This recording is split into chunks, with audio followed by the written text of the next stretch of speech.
Welcome to Damn Good Movie Memories with your host, Brian Davis. This podcast is the cure for your long commute and super boring workday.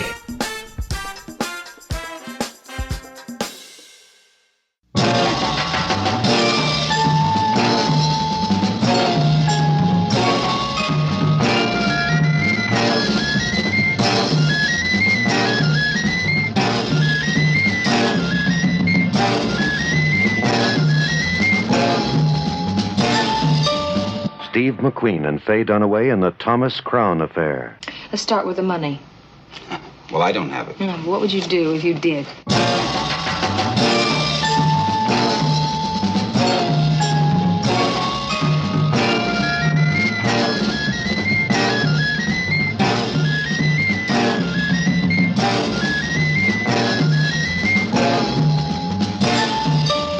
We're in this together.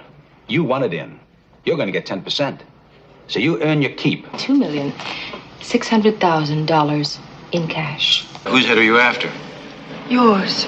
Mine. Yours.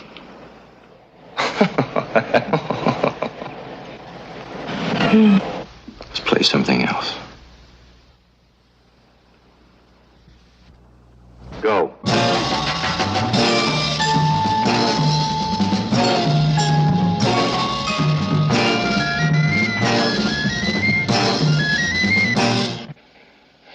Eddie. Yeah? He wants to make a deal. No deal.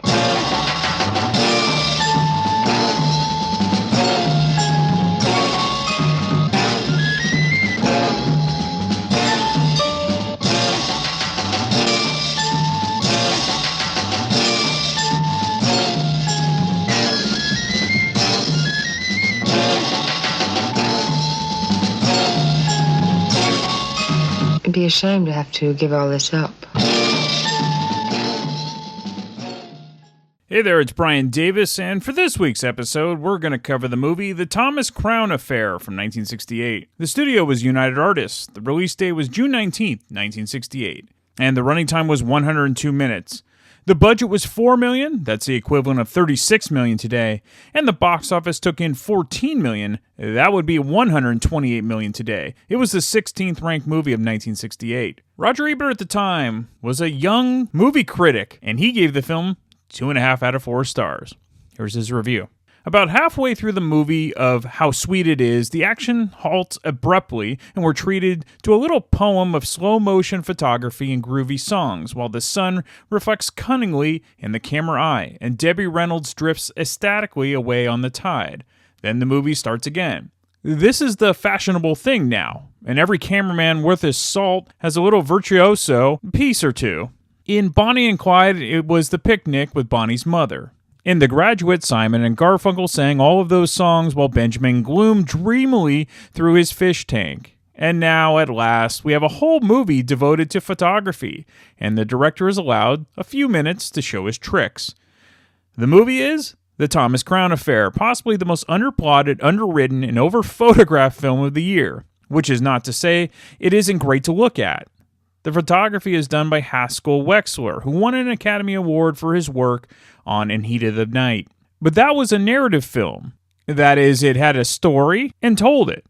I am not old-fashioned as to demand that every movie explain itself, that every plot mesh like the grind wheels of Victorian literature, that everything be tidied up at the end. The best directors often choose mood and effect instead of plot, as film.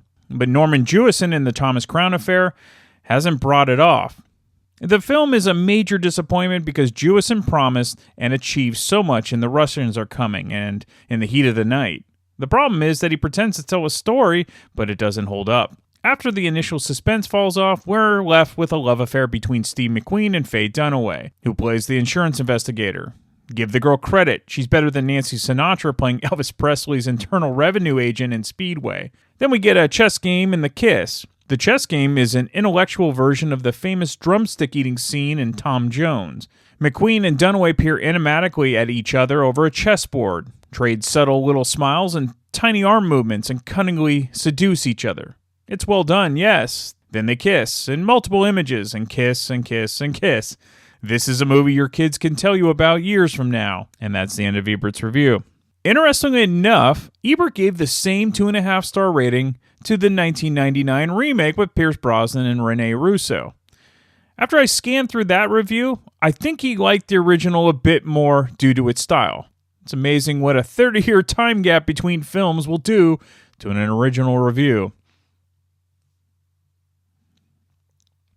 All right, let's get into the making of the film. So at this point in his career, director Norman Jewison was one of the most popular directors in films, with recent hits like In the Heat of the Night with Sidney Poitier and Rod Steiger, The Russians Are Coming, with Carl Reiner, The Cincinnati Kid with Steve McQueen and Edward G. Robinson, and 2 Doris Day hits, Send Me No Flowers, which was the last pairing with her and Rock Hudson, and The Thrill of It All with James Garner. The Thomas Crown Affair would keep his winning streak going for the box office successes.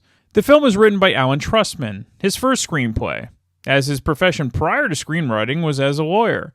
He would go on to write 2 more great films with Bullet and They Call Me Mr. Tibbs, which was the sequel to In the Heat of the Night. Trustman got the idea for the Thomas Crown Affair when he was working in a bank and spent his downtime daydreaming about how to rob it. According to Jewison, part of the reason the Thomas Crown Affair resonated with folks was the push for style over content, meaning that the plot is straightforward, but what you remember are the unique split-screen shots, and the score, and the subtle scenes between Steve McQueen and Faye Dunaway. And really, the use of the split screen really works more effectively than a standard montage of this era. Ironically, this whole style over content issue, well, that was Ebert's main beef with this film in his original review. Well, you can't please everyone, right? Jewison said that he was definitely inspired and influenced by caper and thriller films of the era, like Charade and Arabesque and the Alfred Hitchcock films from the 50s and 60s. Jewison had a great line where the Thomas Crown Affair is a love story between 2 shits. They're both sleazy in their own way, but that's kind of what draws them to each other. Like Jewison, Steve McQueen was one of the top box office draws as an actor. He was coming off hits like The Sand Pebbles, The Cincinnati Kid, Love with the Proper Stranger, The Great Escape, and The Magnificent Seven. He would have an even bigger hit after the Thomas Crown Affair with arguably his most notable role in the action thriller Bullet. McQueen was drawn to the role of Thomas Crown as it gave him the chance to play a more suave gentleman type of role, similar to what Cary Grant had made famous for decades. For Faye Dunaway, she had just achieved superstardom the year prior, playing Bonnie Parker in the hit Bonnie and Clyde, co-starring with Warren Beatty. Now, we covered that film in episode 391. That vampy portrayal of Bonnie definitely helped her land the role of Vicki Anderson in the Thomas Crown Affair. All right, let's get into the film. So it opens with the song Windmills of Your Mind, which won an Oscar for Best Original Song and was sung by Noel Harrison. Noel is the son of the famous actor Rex Harrison. We then meet Irwin, that's Jack Weston, who was a bumbling new recruit, and he's interrogated by Thomas Crown, that's Steve McQueen.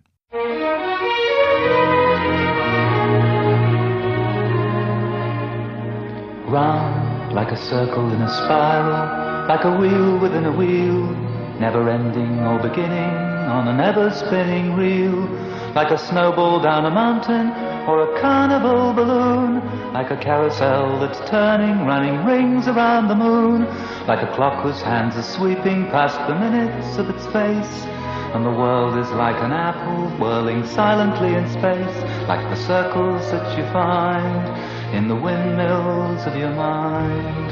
A tunnel that you follow to a tunnel of its own, down a hollow to a cavern where the sun has never shone, like a door that keeps revolving in a half-forgotten dream, or the ripples from a pebble someone tosses in a stream, like a clock whose hands are sweeping past the minutes of its face, and the world is like an apple whirling silently in space, like the circles that you find in the windmills of your mind. Keys that jingle in your pocket, words that jangle in your head. Why did summer go so quickly? Was it something that you said? Lovers walk along a shore and leave their footprints in the sand. Is the sound of distant drumming just the fingers of your hand? Pictures hanging in a hallway and the fragment of a song. Half-remembered names and faces, but to whom do they belong? When you knew that it was over, you were suddenly aware that the autumn leaves were turning to the color of her hair. A circle in a spiral, a wheel within a wheel, never ending or beginning on an ever-spinning reel. As the images unwind, like the circles that you find in the windmills of your mind.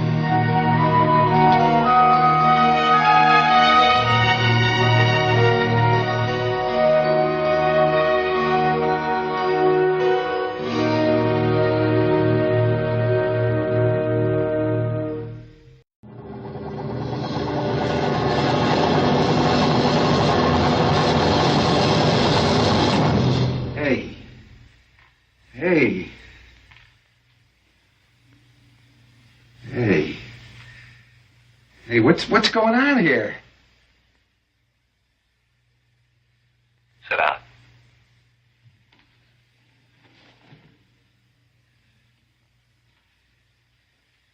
You work an hour. You do an errand. You drive a car. Is it dangerous? Shouldn't be. If anyone shoots, you're on your own. Quit, run, do what you want.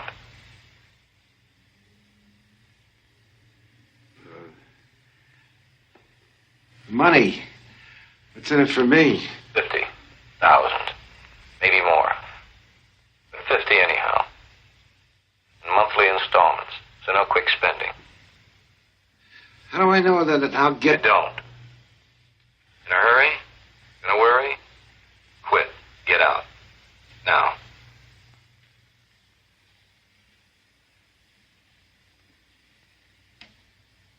In or out? I'm in.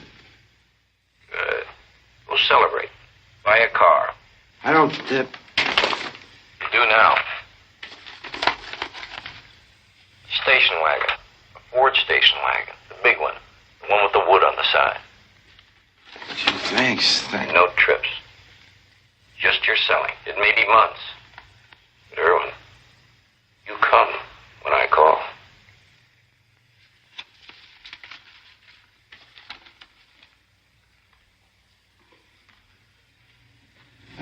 No questions. What you don't know can't hurt you. You or me. Irwin Loy. Bye-bye. Irwin nervously leaves the hotel room, and we are taken to a high-rise office building where Thomas is making a deal and signing paperwork. Thomas is a high-powered business tycoon who's worth millions. While most people would have their hands full with, successful businesses, Thomas is more interested in his heist. His next job involves 5 hired strangers robbing a Boston bank of almost $3 million. None of the men he hires ever sees Thomas's face. They just hear his voice, as was the case with Irwin, who only heard Thomas's voice in the shadows of a hotel room. Thomas has precise times he calls the men, all at various phone booths across the city. In addition to Irwin, the most notable of the men is played by the great Yaphet Kotto. This is a great montage scene, with these unique title shots of each man heading to his post for the heist. Each man wears sunglasses even when in the bank. So the guards are caught off guard against 4 armed men. One innocent bystander is shot when he tries to flee while the guys grab the sack of cash from a pull wagon. Irwin is the getaway driver, driving a boring station wagon to avoid suspicion and attention, just as Thomas planned from the beginning. The 4 men drop their sacks of cash in the station wagon, and Irwin drives away. Red smoke flares are scattered on the first floor, and the 4 men casually walk out. Irwin does get caught in traffic when a very large truck carrying eggs stalls. A cop on a horse even strolls right by him. He's none the wiser. Mission is almost accomplished. Irwin then drops the bags of cash at a cemetery inside of a garbage as he's instructed. Thomas watches the whole thing from his Rolls Royce and even leaves a wreath on a headstone for appearances. He then casually takes the bags from the garbage can and leaves. Thomas then arrives back to his mansion, thrilled that he pulled off yet another heist. The fascinating part to watch is we know as the viewers this isn't about money. He doesn't need it. He enjoys the adrenaline rush, the thrill of consistently outsmarting others through his meticulous planning. It also doesn't hurt that nobody would suspect a wealthy businessman of committing these crimes. So while a satisfied Thomas relaxes and chuckles to himself at home, one person isn't laughing, and that's Detective Eddie Malone, played by Paul Burke. All the bank customers and workers are interviewed at the police station, but it's a waste of time. None of them can help catch the robbers. So Thomas decides to take a brief trip to Geneva to deposit his latest winnings of sorts. Oh, those good old Swiss bank accounts. In the meantime, Eddie is frustrated with absolutely no leads leading to the capture of the robbers. An insurance investigator named Jamie, played by Gordon Pinsent, is even more frustrated with having to pay out the claims to the Boston bank. Like Jamie. Jamie, we don't know who they are, where they are, or what they did with the money. Your money. They win, we lose. So far. There's someone, a special, that we like to bring in whenever we run into a blank stone Jamie? wall. You won't like her. She...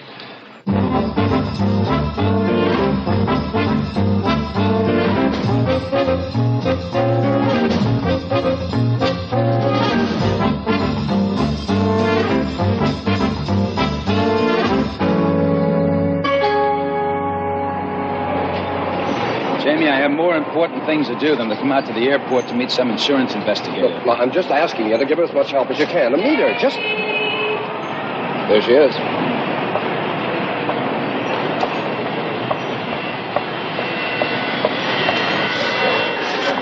Loved me. Look, I want you to meet... How do you Miss you.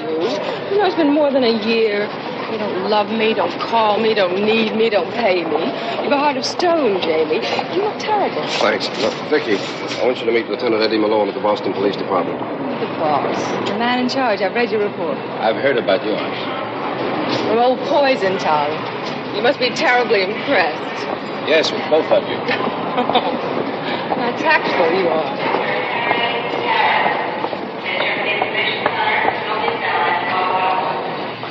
Parking in this area is limited to 3 minutes. Please do not leave your car unattended. Thank you very much, Warren. Thank you, Annie.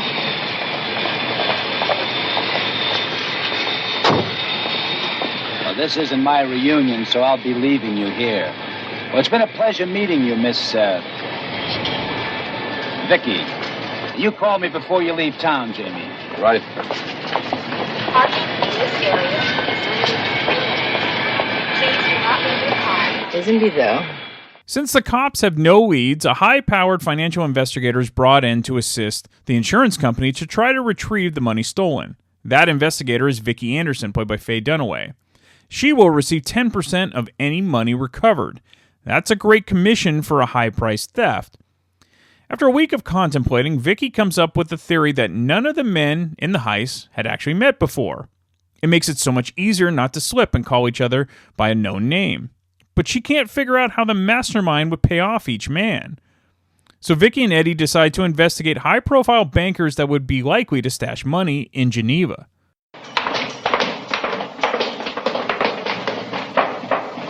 The 5 files you asked for are on the desk, Lieutenant. Sorry to bring you down here like this, but they can't leave the premises.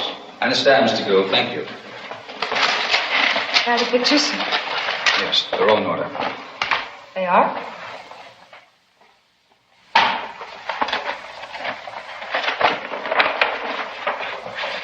Number 1, bank vice president, age 46.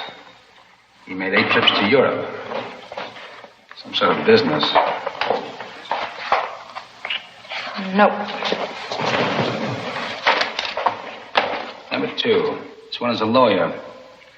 Now, he made 3 trips across in the last 90 days. He's too square. Yeah. It's too square. Nice. Oh, you find him attractive. Oh, yeah.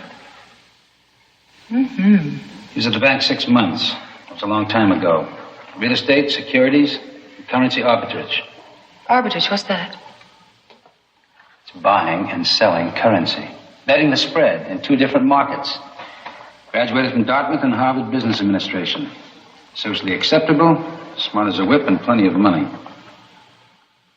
2 trips to Geneva in May and 6 since our robbery.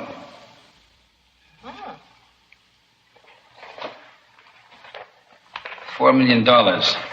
36, divorced. She kept the children. He sounds just perfect for you. What's his name? Of course, his name is Thomas, and this is when the film really kicks into gear. I investigate. Anything in particular? The bank, Mr. Crown. The capers, sir. You don't expect us to take the loss of over $2 million lying down, do you? It's an interesting picture. Pays well, though, huh? Depends on the return. Sort of an American-type headhunter. You could put it that way, yes. And whose head are you after? Yours. Mine. Yours.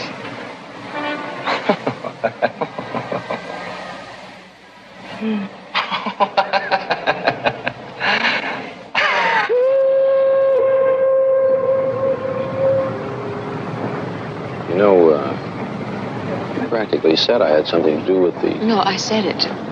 Not just practically. Just exactly what have you got? I can't tell you. It's for the fun. Yours, mine. You're finding out just what I've got.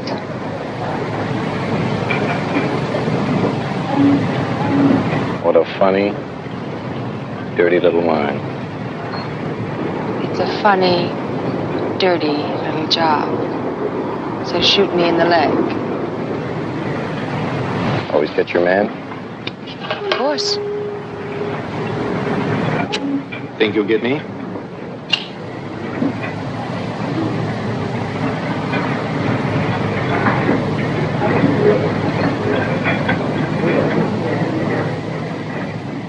I hope so.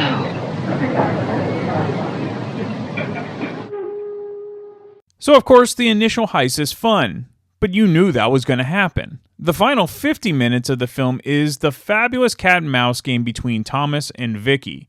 One scene in particular, when they play chess, is especially notable, and that's the scene that most folks remember immediately when this film is brought up. So, who wins out in the end? Well, you'll just have to check out the film and find out. I don't think you'll be disappointed. I think the ending is fabulous. Now, what I appreciate the most about this film is the willingness of Norman Jewison to let the film breathe with the scenes that are not wall-to-wall action. The most notable being the scenes when Thomas and Vicky are together. Now, some young viewers may find these scenes boring or a bit of a drag, but that's because they're used to newer movies that are basically glorified video games. Ironically, I find those quote-unquote action CGI-laden films incredibly boring since they all look the same.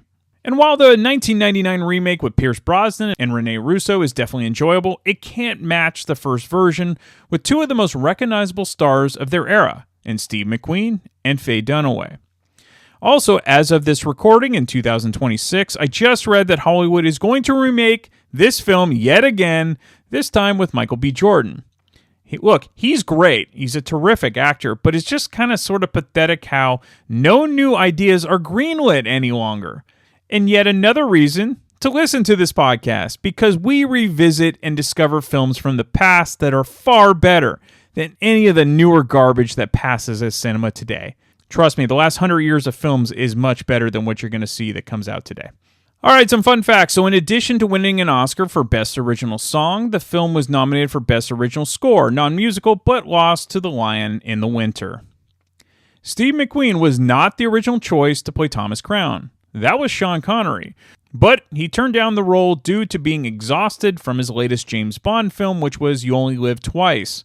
But I think Connery would have been great as Thomas Crown, as much as I like Steve McQueen. Now, supposedly Johnny Carson also turned down the role. I just can't see Johnny in this film. Of all the films that Steve McQueen made in his career, this is reported to have been his favorite. McQueen did his own stunts, which included playing polo and driving a dune buggy at high speed along the Massachusetts coastline. According to Norman Jewison, the initial bank robbery was filmed at the downtown branch of the National Shawmut Bank. And although that the guards and bank officials knew what was going on, the customers did not because the filmmakers were using a concealed camera. Although they apparently thought that a real robbery was occurring, none of the customers or pedestrians interfered in any way. By the way, pretty much the entire film is shot in Boston. Jewison said that the chess and kissing scene between McQueen and Dunaway took 8 hours to film over 3 days. Cinematographer Haskell Wexler used a handheld camera and stood on a skateboard while Grips pushed him around. So during the editing process, Strawberry Fields Forever by the Beatles was used as a temporary original song for the glider scene. After watching a 5-hour rough cut of the film, composer Michael Legrand took a 6-week vacation during which he wrote 90 minutes of score music. The film was then re-edited to the music instead of the other way around. If this experiment had failed, Legrand would have written a second score in the traditional way, free of charge, he said. Two guys that always appear on this podcast free of charge, because I make no money from this, is Metal Mike Tyler and Bill Roseberry, who joined me to talk about this original classic. What do they think? Well, let's find out now. And I'll be back next week to talk about yet another random movie from my DVD collection. Okay, we're back, and we're back with the dynamic duo of DJ, Metal Mike Tyler, and Bill Roseberry. Welcome back, boys. Thanks for having us, Brian. Yeah, thanks, man.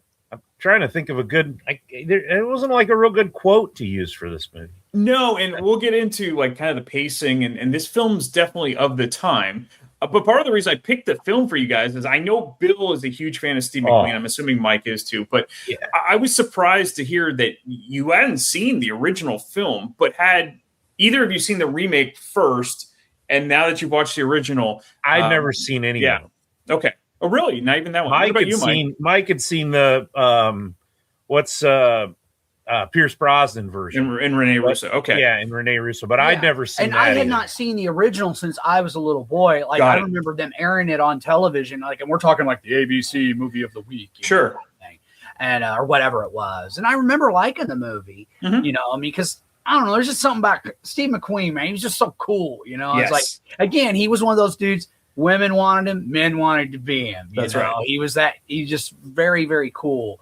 And I think it's a good movie, but I do think it's kind of cool that, again, with the remake, I thought there were enough changes in the film to where I'm like, okay, they kind of put their stamp on it. You know what I mean? Like, it isn't exactly like the one Norman Jewison did originally. Right. It is different. Even the locales are different. There's a lot of different things about both films, and I like both movies. So is there one you prefer more than the other? I like them both about the same, really, to be honest. That's fair. And I think part of it's because as much as I love Steve McQueen, it's not one of my favorite Steve McQueen movies. Oh, I get it. Yeah, and I get that. Again, I like it. I'm not putting it down at all, you know. It's different, though. It's different. But it is definitely different. And I definitely think that both versions are, again, they followed my big rule. Like, if you're going to do a remake, put your stamp on it, make it yours. I don't want to see the exact same thing I saw before with different actors. So knowing that, Bill, would you go see the remake now after seeing this? I probably will watch it now that I've watched this, just because I know the story. I am more tolerant of Pierce Brosnan as I've gotten older. Not a big fan. The Son. He did that show that was on AMC. It was great, and that was where I started to say, okay, this guy's okay. You know, I felt when I was younger, like Remington Steele, not my bag. I didn't like him as James Bond. Obviously, I told Mike, and Mike's like, well, you weren't supposed to like him in that, but it's like Mrs. Doubtfire. He's like, well, that was the point. You weren't supposed to like him, but just smug English guy. I just didn't Irish, like actually, him. That's right. He is Irish, but as I've gotten older, I feel like he's taken some better roles, and I've kind of softened on him. You know, that's probably why I never watched that one before. I don't know how I missed the original Steve McQueen version. I mean, my parents turned me on to The Great Escape when I was a kid, and he was my favorite part in there. You know, I'm a huge baseball fan. I'm a little kid playing baseball all the time. And here's this guy, the American guy in The Great Escape. They give him his ball glove, and he sits there and just bounces it off the wall. Oh, I loved him. And he was like Rogue on his own. He was going to do what he was going to do. He was great. And then a little bit after that, I got to see The Magnificent Seven. And then I saw Bullet. Yep. And then, you know, I'm just hooked. And then I started watching other stuff as I got older, and I turned on to The Cincinnati Kid, which I absolutely love. And The Getaway. I mean, these are great movies. I did watch Tom Horn. I wasn't that big on it. It was okay. I've not seen that was one of the last movies he did. I just love him, and I'll add this to my collection. I really enjoyed this movie, even though I'd never seen it before. I thought he was so arrogant in this, and he's usually always cocky, but he was like even more cocky in this movie. Just Thomas Crown was just like. Well, one of the interesting things about watching the film with you, Bill, is you kept asking arrogant. me like, "Well, wait a minute, he's got all this money. Why does he do this?" I'm like, because he can. That's right. Yeah. It's all about. Yeah, I'm questioning. Yeah, it's he's obviously an adrenaline junkie. It's the thrill. Right. It's the, it's and he eventually chase. says that it's the cat and mouse. Yeah, and that's what, that's what Thomas Crown's all about, man. That's right. No, one of the things the films I liked is, but I can imagine younger viewers not liking. It's a very deliberate pace of the film. It's very 1960s. There is action at times, but this is certainly, as you guys said, not Bullet. It's not The Great Escape. But for me, that made the outcome that much better. Did the pacing bother you at all? And we'll start with Mike. Not really, because I had seen the film before, so I kind of, even though it'd been a long time, I remembered the smaller screens and everything going on at once and everything they were doing. And I knew it was obviously a heist film. The music, it like you said, it's of its time, which is that late 60s, going into what I think is the golden age of cinema, 1970s. Not to say there wasn't great films made in previous decades or even decades after, because clearly there has been. But and to me, movies like The Thomas Crown Affair, The Wild Bunch, Bonnie and Clyde, those all opened the door for the 70s. The 70s movies, that aesthetic, that's when film started kind of taking a turn. You say Bullet? Bullet's kind of Bullet, yes. Oh, 100%. Perfect example. Yeah. Dirty Harry's from Bullet. Dirty Harry. French Connection. Yeah, there is no Dirty Harry without Bullet. I totally agree with you on that. And Bullet is probably my favorite Steve McQueen film. Oh, I agree. Mine too. Followed closely by Cincinnati Kid. I love both those movies. Yeah. But I mean, man, he was awesome in Magnificent Seven. And I mean, the dude was great in everything he did, even if it's a movie that I wasn't real big on. I even love The Blob. Yeah, he's great in The Blob, too. He's a teenager. Stephen McQueen. That was your introduction to him, right? I was a little boy. I used to watch when I was a little kid, man, the local TV stations, because you had your big three, really, ABC, CBS, NBC, but you'd have your UFH, and then you'd have KPLR, Channel 11, St. Louis, and they would play old movies on the weekends. And also during nighttime, they would do chiller theater. So they'd play the old Universal monster films. Well, one of the movies they showed was the original Blob, man. And I loved it, man. And I thought he was cool even then. Even though even as a kid, I'm like, he doesn't look like a teenager.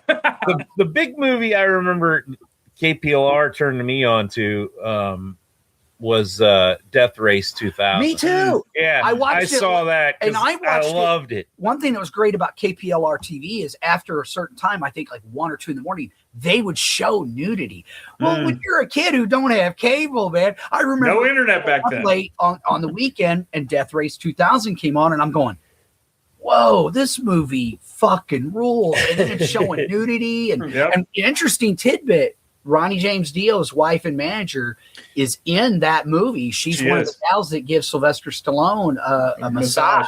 And it's just, I mean, Roger Corman, man, give that guy props. I mean, you're talking about, dude, he made a lot of low budget films, but when you look at his impact on film and how many people went on to do bigger and better things through him, I mean, you got to give the man credit, I mean, and he inspired me to go out and run people over with my car. I've gotten a lot of points through the years. Well, he also his version of The Fall of House of Usher was a huge hit, man, and it's still considered one of the greatest films based on an Edgar Allan Poe work. Sure, I mean, you got to give Roger his due, man. I mean.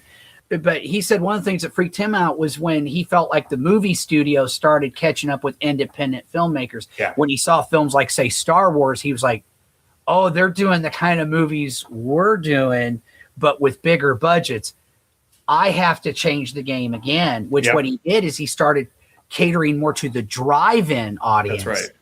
To make and it turned out to be very lucrative for him. Very smart guy. Roger was a very, very smart guy, man. And that's the problem with Hollywood now is there are no more Roger Corman types. We'll get into that a little later because I do want to bring up something later on. So let's get back to the movie. Yeah, but Bill, Pacing wise, was it okay for you?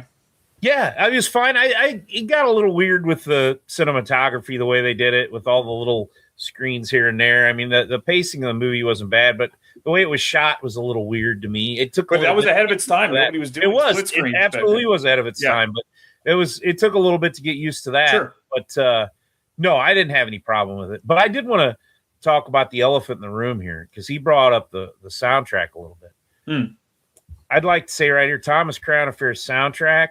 Without that movie, I don't think we'd have Yacht Rock. I think Steely Dan and Christopher Cross and all of them, they were taking notes. They were taking notes. Toto, they were taking notes from that movie, because that movie it was really smooth, man. Smooth music. There was no betraying the smooth. There was no betraying the smooth in the Thomas Crown Affair. That's a good point. And I wasn't even going to bring that up, but that's a good one. One of the more memorable scenes is, of course, the chess scene between McQueen and Faye Dunaway. If anything, I think their characters sort of deserved each other because they're, So how did you like the chemistry between them? We'll start with Bill. I thought it was great. I did love how she always thought she was going to get the upper hand. And they obviously had a chemistry and they had feelings for each other, but she just thought she could manipulate anybody, and she was going to manipulate him and get him to do what she wanted him to do. And, you know, I just loved how he was always one step ahead. Mm-hmm. He always was. He was the ultimate player, you know, and that's not to say that he didn't care for her. He did genuinely have feelings for her. You could tell, no doubt. But he wasn't gonna get played. Well, I'm not gonna he wasn't gonna get played a fool. I'm not gonna let you get me just because I love you. That's right. You know, just because I love you doesn't mean I'm gonna let you win. But you know, she's and I think that is great casting, because just like Steve McQueen could always play that arrogant, cocky role and kind of be what's the word I'm looking for here? He was never very demonstrative. Yeah, he was very suave, never very demonstrative. He always kept his feelings inside. You never saw him get angry. Reserved. He was very reserved. Cool. Yeah. And she's kind of like that too in the way she does things. She could be cold and bitchy. And I mean, you watch Network or even Chinatown or Bonnie and Clyde. Or I mean, or this. I mean, she's got 3 Days of the Condor. Yeah. She's got which I've never watched that. Oh, that's a great one. That's a great of the time. I haven't seen that since I was a little boy. Yeah. She was perfectly cast for that role. Yeah. I mean, those two playing off each other is what made this movie, I think, really. Yeah.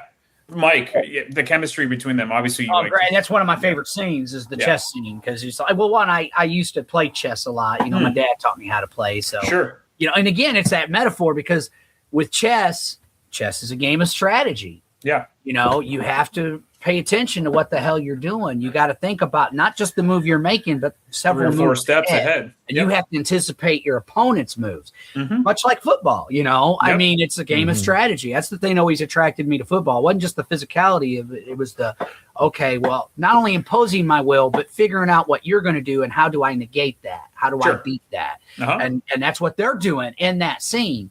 That's what they're doing in the whole movie. Right. That chess set and that matchup isn't just a metaphor for them getting hot for each other. It's a metaphor for the entire movie and story. Right. It's cat and mouse. It's you know, because she's thinking, rightfully so, she's probably obviously just by the way her cop buddy talked about her, she had always got her man or person. She'd always figured out, and she was absolutely right. She clued in on him right away. Yep. She was like, that's him. They had knew it. Yeah, without her, they would never have been he knew that she knew when he had that camera. He's like, oh, yeah, I see what you're doing there. And that's fun. And I also thought her chemistry with her buddy, the cop, I thought he was great too, man. What was his name? Paul Burke? Yes. Was great, man, as Eddie Malone. He was a cool dude, you know. And I get the feeling that maybe his feelings for Vicky was more than just friends. Oh, you know? Yeah, absolutely. Yeah. You know? A little jelly.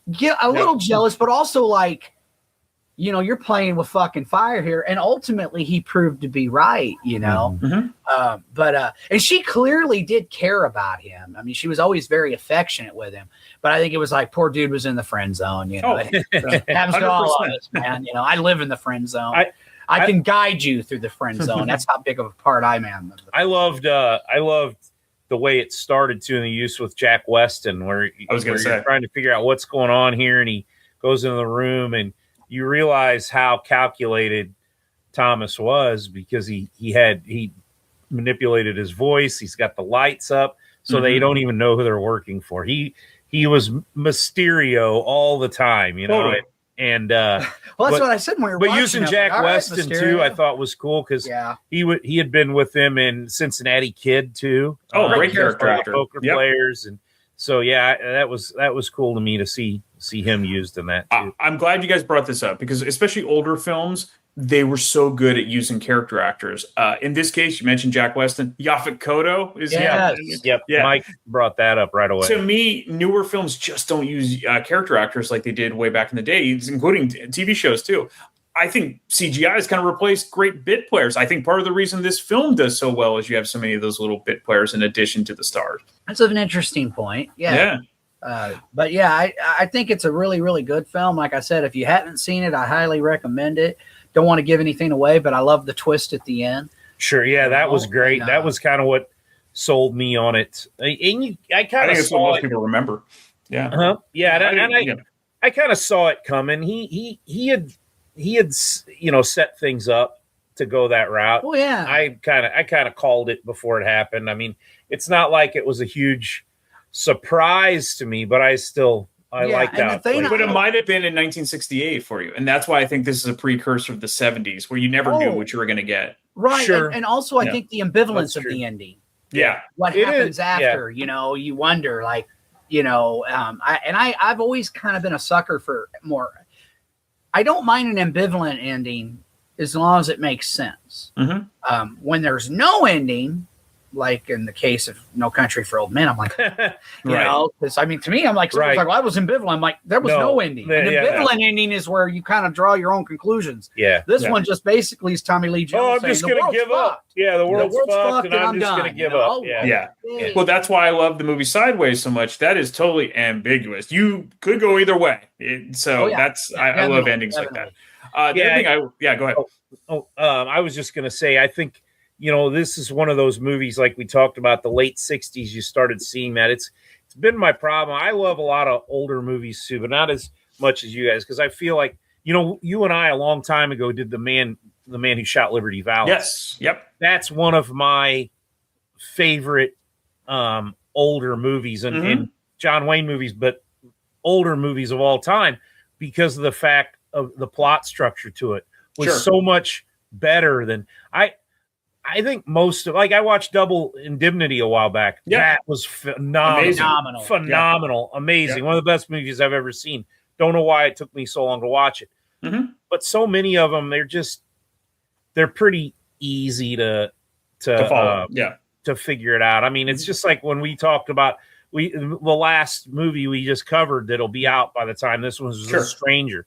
I love The Stranger. It's great, but it's like, it's also kind of comical because of the way they're doing things, because you know what's going on the whole time and everything. Mm-hmm. There's a little bit of comedic element to it from the way Orson Welles is and all that kind of stuff, and the little bit of overacting and things like that. But these movies like Thomas Crown Affair and like the late 60s going into the 70s, you really started to see it evolve. Evolve and become grittier and almost more realistic in the way things happen, because life isn't that predictable. And that's the other thing, you mentioned Double Indemnity. I don't know if I told you this, but when I was convalescing, Mark was staying with me, and I showed him that movie, and Marky absolutely loved it. And what I love about Mark, you had told me that, is he gets very involved into the film. Yeah. He takes it personal. And man, he had no use for Barbara Stanwyck. He had no use. What did he say about her? Oh, fucking bitch. Yeah. Bitch.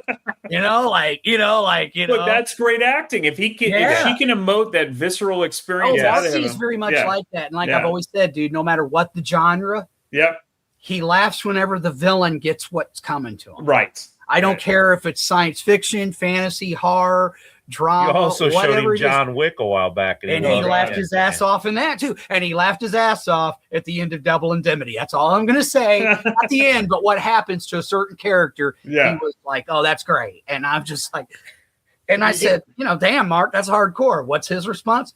Fucking bitch head didn't come in, Mike. I'm like, all right, bro. Maybe we should that's have what he told my brother one time. Was watching the movie. Motherfucker had it coming, Dave. We should probably have him on for Double Indemnity too. Yeah. But you guys bring up a good point about the potential overacting of the 40s compared to the 60s. But that's where movies and film is growing up. You're getting less the theater actors in the 60s as opposed to in the 40s. You're still having people that are coming from the stage. Yes. So I get why people are like, I can't really watch movies from the 30s and the 40s. They really overreact. But you got to remember where they come from. Sure. Right. Like, I understand a guy like Orson Welles. Yeah, a total theater radio. Yeah. I mean, he was the shadow. That. And as you notice, as time went by, Orson kind of scaled that back. He did. The overacting. But I mean, you got to remember, The Stranger was one of his earliest films, right? I think he did Citizen Kane before. Yeah, he didn't overact as bad in Touch of Evil. He was great. No, but that's in the 50s. That's almost a decade later. That's almost a decade later. So, yeah. But like you said, he had gotten accustomed, I think, because film acting. No, I understand. And I totally agree with you, Brian. I'm just saying that's kind of where I am sometimes with some of it. I'm just like, and I get it. I get it. Because if you're used to I hate Vivian Lee. I don't like somebody. I don't know. I've seen 2 Vivian Lee movies. That's enough for me. I'd like to see Mark's reaction to that. Bitch deserved it. Yeah. I mean, Gone with the Wind and Streetcar Named Desire can go away. O'Hara. Go away. Mark don't like Scarlett O'Hara at all. Yeah. She's on Team Mike and he's on Team Mike and Bill. Yeah. Because Marky's another one. Like, if your protagonist is an asshole or a bitch, he's not gonna Mark's kind of like, he thinks Rhett Butler's cool. Well, everyone does. That's about, and he liked Melanie. Yeah. Other than that, Mark didn't have a whole lot of use for Ashley either. Yeah. Mark was just like, well, I mean, dude. It's like, at first I thought the guy was an all right guy, but then man, we're going way. Yeah, anyway, that's all right. This is fun. This is fun. But it was funny, man. But it's back to the Thomas Crown Affair, man. I think it's a damn good movie. See what he did and there? Ahead of its time. Yeah, that's an easy edit. Damn good movie. See what I did there? Yeah, I did. I liked it better when Dark Helmet did it, but that's okay. Oh, yeah. I think it's a damn good movie. See what I did there, Brian Davis, for your dumb podcast. Being good is dumb. Yeah. All right, now to bring it back, I've always enjoyed a good heist film. Where does this rank for your favorite types of heist films? And we'll start with Bill. Oh, man. My favorite types of heist films. I'm trying to think what my favorite heist film would be. I mean, my number one will always be The Sting. And so, okay. This is if you're counting that as a heist film, I guess. Yeah. I guess it is. Oh, absolutely. That's my favorite too. Yeah. Yes, that is 100% my favorite. I mean, I don't even know if it's close. I mean, trying to think of some other ones. I guess, would you count Dog Day Afternoon, I guess, as a heist film? I mean, sure. It's a botched heist, but yeah. Yeah, botched heist. Sure. Because I think I'd rank that a little higher than Thomas Crown Affair too. Sure. Well, and then you think I'll tell you one I really like. It's newer. Mm-hmm. The Score. Yes, Marlon Brando and De Niro and that's an underrated Edward one, Norton. Terrific. Edward Norton is fantastic in that. It's one of his underrated roles, I think. Agreed. The Score is a really good heist film. Mm-hmm. Yeah, really good heist film. And you can see where it's grown because you think of like Ocean's 11, the original. It's fun because of who's in it. I wouldn't consider it a great heist film, and it needed to build from there. I think the remakes are much better. Heist movie. Yeah, that's my favorite. What are you talking about? No, it is. No, it's not. I watched another one. I guess in some ways you could consider a heist movie too, which is probably a little underrated. I wouldn't put it maybe above Thomas Crown Affair, but it's good. Swordfish. I just rewatched that. Halle Berry. It's cyber crimes and things like that, but obviously, they get away with it, and the way they do it, I mean, there's some twists and turns along the way. That movie's pretty gritty. Travolta's badass in that movie, man. And I just finished watching. I was watching it this morning, actually. So yeah, that's up there. I should have done my little homework a little bit more to think of more heist movies right off. Well, I mean, look, I think that The Town is awesome. The Town would be great. Yeah, that I'd put that above Thomas Crown. I think. I mean, I'd have to sit and think The Town's about great. It. Exactly. I actually like the remake of The Italian Job better than the original too, and that's blasphemy to some. I like that too. The Italian Job's good, and I guess the reason why I say that, Brian, is we've talked about it before. There's not as many heist movies around anymore because it's hard. It's such a hard thing to do. They almost have to be period pieces to get them. That's right. That's right. And we get them in modern times. They're gonna. Well, they're it's not interesting. You should point that out because Michael B. Jordan is going to, I believe, direct and star in a remake of the Thomas Crown Affair. So it should be interesting to see what he does with it. I'm hoping it's going to be different from the original and the Pierce Brosnan one. And I think it will be. He'll probably put Michael B. Jordan's one of my favorites out there right now. He's done some great things. A lot. He doesn't really pick bad projects. Most of his stuff is he's pretty really smart good. about Sinners. Sinners was great. I thought he was pretty involved in the creative side of that movie too. Yeah, and I think he ultimately didn't he get the Creed movies too? Yes. Oh, it's 100%. Yeah. I mean, and he was great in them. He was great as Killmonger in Black Panther. So much so, I was bummed out when Chadwick died. I think Michael B. Jordan would have been perfect to replace him as Black Panther, but obviously he can't now because he played his nemesis. He almost picked up the mantle that Chadwick left, unfortunately. I mean, I think they would have been a hell of a pair. Oh, yeah. I would have liked to see those two do more. Agreed. But yeah, I think he can pull off this movie and make it be pretty cool. Should be interesting, though. It'll be more like, and I know that now I have not seen the Pierce Brosnan version, but I can see Michael B. Jordan being more like the Steve McQueen character. Sure. Because he can pull off the cool and the reserved and all that better, I think. So before we run out of time, Mike was kind of alluding to something earlier on. So what was it that you wanted to bring up with filmmaking? Because we're talking about genre films and heist films in particular. And by the way, I don't know where I would exactly rank Thomas Crown. Sure. Because I like Reservoir Dogs better. I like The Sting better. Jackie Brown. Jackie Brown. Going in Style. Going in Style. And I like both versions. Yeah, I the original one with George Burns is darker than the new one, but they're both well done. Hell or High Water. Hell or High Water. Wow. Hell or High Water. Yeah, now is amazing. Now you're making me think more. Yeah. As much as I love Thomas Crown, and I don't even know if it makes my top 10, man. I'd have to I agree. Though, and really rank it.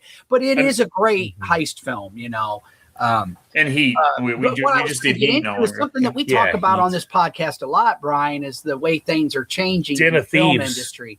Because I'm almost done, but I was just watching this amazing documentary, and maybe you've already seen it, but it's called 1982 Year of Greatest Geek Year Ever. Yeah, for sci-fi and Well, not just that, but film in general. Like they talk about all the great movies that came out that year. Yes. One of the things they mentioned was how many new properties and things came out that you're never gonna. Unfortunately, Hollywood is so obsessed, which I don't get. Like, it's weird because they're obsessed with established IPs. Okay, cool. But then when I think about all the books, and I'm talking books that feature either the same characters, I don't care if it's sci-fi, whatever genre, that are like multi-million-dollar sellers, and these writers have an audience, and yet nobody's doing anything with them. And I'm like, as sequel happy as Hollywood is, which I think the business is changing. I think streaming is going to become more and more of a thing. And I think maybe even movies are going to give way to television series, because now with streaming, they can do the character development. I mean, one of the biggest complaints with a movie, you only have a finite space to tell your story. Yep. And if you're going to do things based on a continuing series, whether it's comics, books, or whatever, you're probably better served doing it on a streaming platform like Foundation, Isaac Asimov's novels, or whatever it is, it doesn't matter. You know? I agree. And I think, unfortunately, though, new IPs, though, it seems like they just want to do remakes or do shit based on already existing IPs. They don't want to take chances on anything. In 1982, man, they were taking total chances. It was really, even though it was studios films, it was Vanguard Cinema. And a guy, and I'm not the biggest fan of him, but apparently he wrote a screenplay or something, and everybody loved it. Everybody thought it was amazing. And I think it was Dean Devlin, is that his name? It's the guy who did was involved in Independence Day and Stargate, stuff like that. Yeah. And he was talking about how everybody loved what he was doing, but no one would sign off on it. And when he asked them why, well, if everybody likes it, why? And they said, because it's not existing. It's not an existing IP. And he's like, but you guys, I mean, you helped me make Independence Day. He goes, that was then.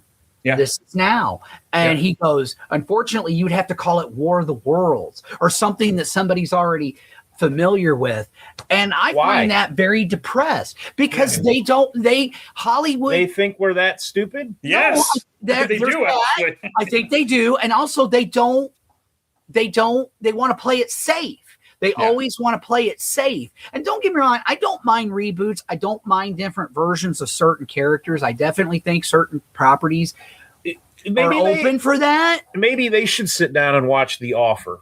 Like, I mean, I think that watching The Offer really opened my eyes to a lot of things from a business standpoint and everything. Have you watched that, Brian? I have not. It's on Paramount Plus, and it's about. You need to watch it, Brian. It's great. About the making of The Godfather. Oh yeah, I've heard about it. Yeah. It's about Al Ruddy and Miles Teller plays him. They literally offered Michael Corleone to Jack Nicholson, and they wanted to give it to Robert Redford. And when when Coppola just went to bat for Pacino and wouldn't give up, Bob Evans at one point goes, that fucking midget is not going to be in my movie. Yeah. They were bound and determined to, matter of fact, James Caan was he was kind of the compromise to get Pacino in there. Right. Because they got Brando and then they got Pacino and they were trying to get maybe like De Niro to be Sonny, or I know Stallone read for it, but they wanted a established actor that they could make them money, that they saw as dollar signs. You know, when they looked at Jack Nicholson and Robert Redford, they saw dollar signs. They originally wanted Sir Laurence Olivier to be Vito, not Brando. And Lord. And I mean, Coppola was just like, you know, and luckily Al Ruddy, man, he got fired along the way. He came back. He did a lot. Well, he went through a lot to make that movie. Yeah. And now, if you looked at people today and said, now it just sounds ridiculous to not have Al Pacino in that role. But Al Pacino was an unknown actor playing in that role. And he made that movie. Without him, The Godfather might, without him and Brando, it's probably a flop. And, well, Hollywood kind of gets lucky in spite of itself. Think about Rocky. I mean, they wanted, I think it was Ryan O'Neal to play that. And Sly didn't sell them the script, which he could have definitely used the money back then. But there are two things that came out of that I want to quickly touch upon. One, I think reboots are pointless now. And the reason is you have 100 years worth of film available to you at any time, either through streaming or hard copies. There's no reason to reboot something now. I think back in the day, you should have rebooted stuff. You didn't even really have television back then. Mm-hmm. So I get why you would remake a film that came out in the 30s and then do it in the 50s. I get it. You didn't have TV. Now you have literally everything available to you. Why reboot it? That's just my point about that. The other one is. Okay, I'm open to reboots as long as somebody takes a different approach to it. I don't want to see the same movie I saw before. Yeah. I don't want to, it just depends upon the property and what it is and what it's based on. No, I get it. But I am tired of remakes. It's like, come on, guys. Like, damn, man. Like, it's just frustrating to me. The big point is the bean counters don't have a creative mind. No. So they're not looking at the creative mind to look at the art. They're just looking at the bottom line. It's the same thing in a business. It's the same reason why I lose my job at a newspaper when they're having money problems, because they get rid of all the editorial staff and they keep the ad salespeople. Because the ad salespeople, boy, they're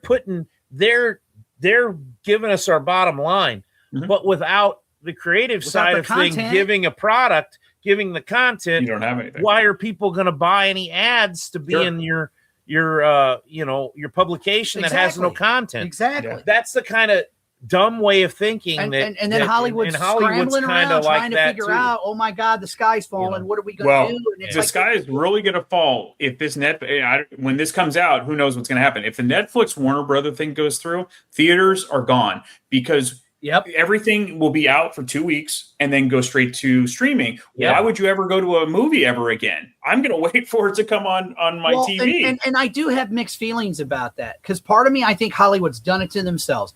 Oh, they 100% have. Way too much to go to the films, especially for families. Like, if you're a family and you got kids and you try to take them to a movie, you're going to spend a lot of damn money, man. You're talking 80, maybe $100. And I don't think I'm being like exaggerating on that. So I get it. And then maybe there is good that comes out of this. Maybe you will get different films out of this because they don't have to rely on the box office anymore. So maybe some independent stuff comes out of it. Because look, Netflix has done some pretty cool stuff too, man.